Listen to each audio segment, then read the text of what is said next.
Socotra is a Yemeni island in the Indian Ocean, just south of Yemen and Oman and east of the Horn of Africa. It is 132 kilometers wide and in 2008 became a UNESCO World Heritage Site. Nothing quite prepares you for the rawness and diversity of the landscape, the breathtaking scenery, the warm hospitality, and the stunning marine life. 1 minute you could be driving through the deserts rolling into the sea, the next past expansive mountains at the bottom of which are crystal clear wadis.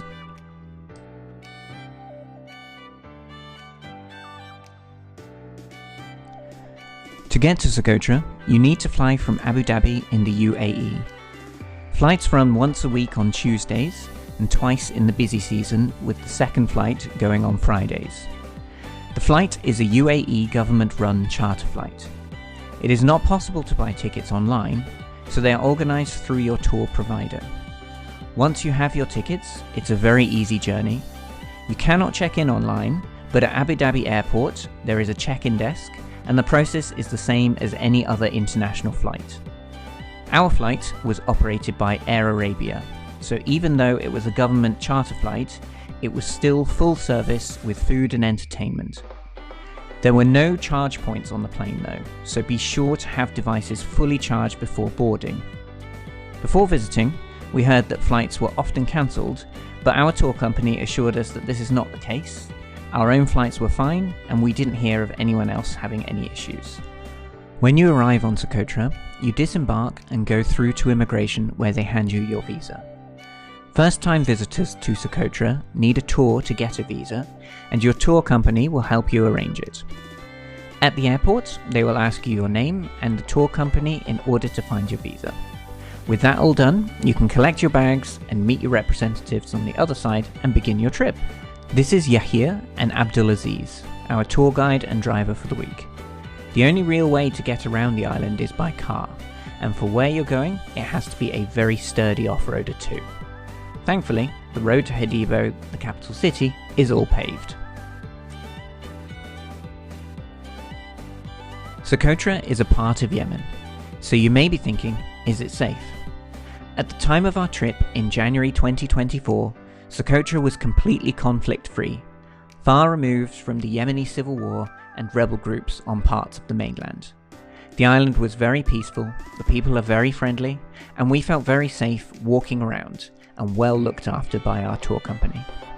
Sadly, since we started to make this video, the tensions in the area have risen, and though Socotra is far removed from the conflict in the area, of course you should check your current government advice before visiting.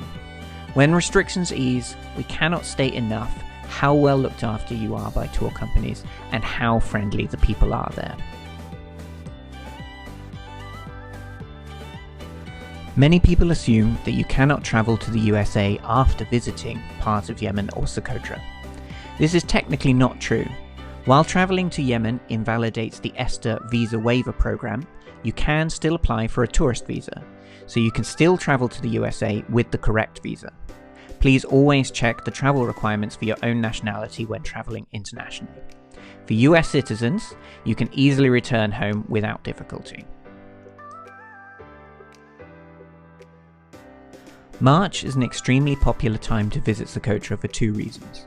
1, the bottle trees are in bloom, and 2, you can witness bioluminescence. However, March can be uncomfortably hot, and bottle trees and bioluminescence can actually be seen as early as December. You can save yourself the hassle and cost of visiting in peak season and go when it's better weather.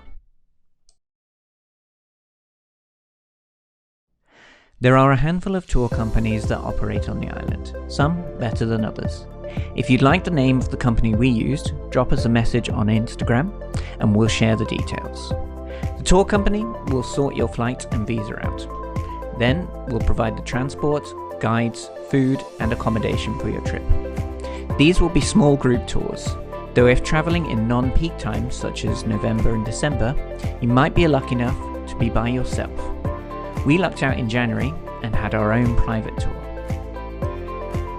The standard tour itineraries will take you to all the popular spots on the island. Socotra is blessed with an abundance of beautiful scenery. and you will visit a lot of it in a week. Nearly all tours will include Ahir, with its stunning and dramatic coastline of cliffs and sand dunes, the vast and cavernous Hok Cave, the sand dunes in Zahek, Hom Hill with its beautiful freshwater wadi, the legendary Diksam with the Dragon Blood Forest, the pure white sand of Detwa Beach and Lagoon, and the isolated and empty Shoab Beach. Each of these is amazing in their own right, and to visit them all in 1 week really packs in a lot. The whole island was a photographer's dream. We'll be going more in depth in all of these places in part 2 of this video. So make sure to like and subscribe for part 2 of this video, and follow us on our Instagram at that_travel.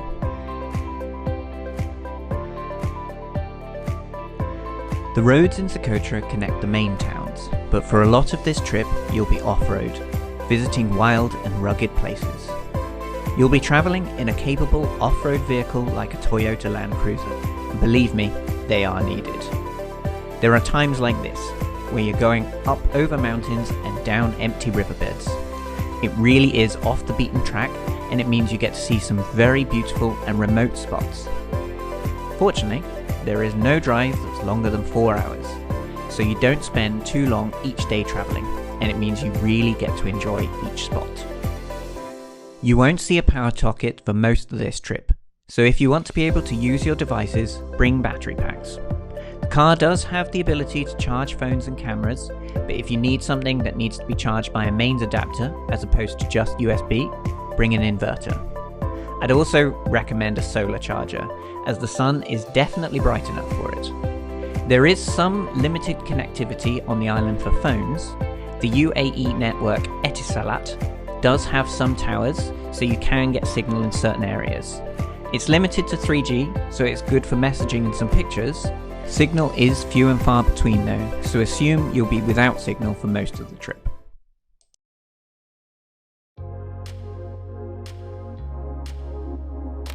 The accommodation on this trip is camping.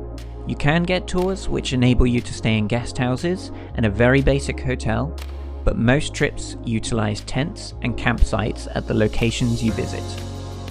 Most of the camping is with facilities, apart from the night you head into the interior of the island where the Dragon Blood Forest is. The facilities are basic though. Showers are available, but it's very unlikely to be with hot water.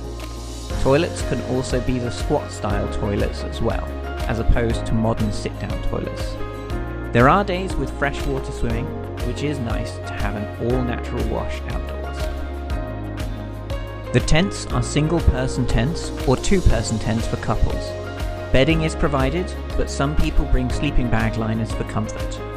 It's mostly warm at night, but it can get a bit breezy and the Dragon Blood Forest is quite high up, so it can be cold on that night, depending on the time of year. It's best to bring something warm to sleep in, such as thermals or some good layers. The tour guides are also very helpful and set up and pack down the tents each day for you.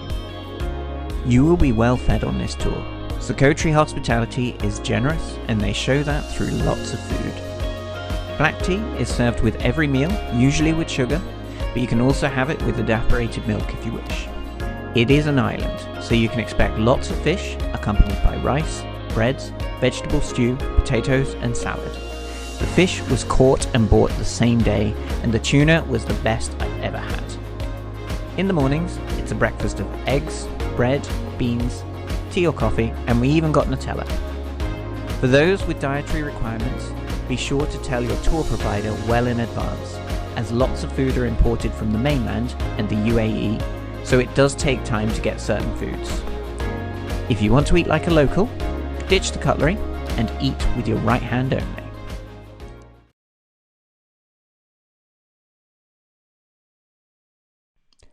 As mentioned, Socotra hospitality is warm and welcoming. Tourism has had a positive impact on many parts of the island, so locals are generally very accepting of tourists and curious about different cultures from their own. Of course, every person is unique, but we didn't have one negative experience the entire time we were in Socotra. We learned a lot about local life, including the respect they have for nature and the traditional ways of living. even learn some of the quirky customs, such as the Socotra scarf chair, where local men make a chair from their scarves so they don't need to feel uncomfortable sitting on the floor. Many of the villages outside Hadibo are fishing villages, and life is simple, without many mod cons or expensive technology. You can expect to find simple food and simple ways of living.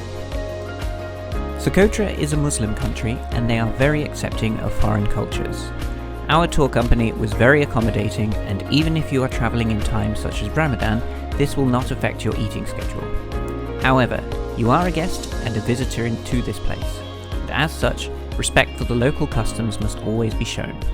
Bear in mind that your tour guides will need to take time to pray at certain times, and if you are visiting during Ramadan, they will not be eating even if you are. For foreign women, the expectation for dress is in keeping with most other Islamic nations, and you will be expected to cover your shoulders and knees. Bathing is a different matter, and when visiting natural sites where bathing is permitted, you can wear whatever you like in terms of swimming costume. Local women will be wearing abayas and do cover their face when outside of their own home. It is also the expectation that tourists do not take photographs of women, and always be sure to get consent when taking photographs of any other locals. Remember, no means no. Socotra is a relatively undiscovered tourist destination, with a wealth of endemic wildlife and plant life. The infrastructure to support a large influx of tourism is not yet in place, and therefore it is really important that we visit responsibly and sensibly. Ensure you pick up your litter and leave no trace. Take natural toiletries and cosmetics to avoid leaking harsh chemicals into the waterways, and ensure your sunscreen complies with the suggestion on Save the Reef. This has been part 1 on your guide to Socotra. Stay tuned for part 2, which visits the most beautiful and iconic spots of the island in depth. Don't forget to like and subscribe for more travel content and guides to some amazing countries, and be sure to follow our Instagram at @that_travel.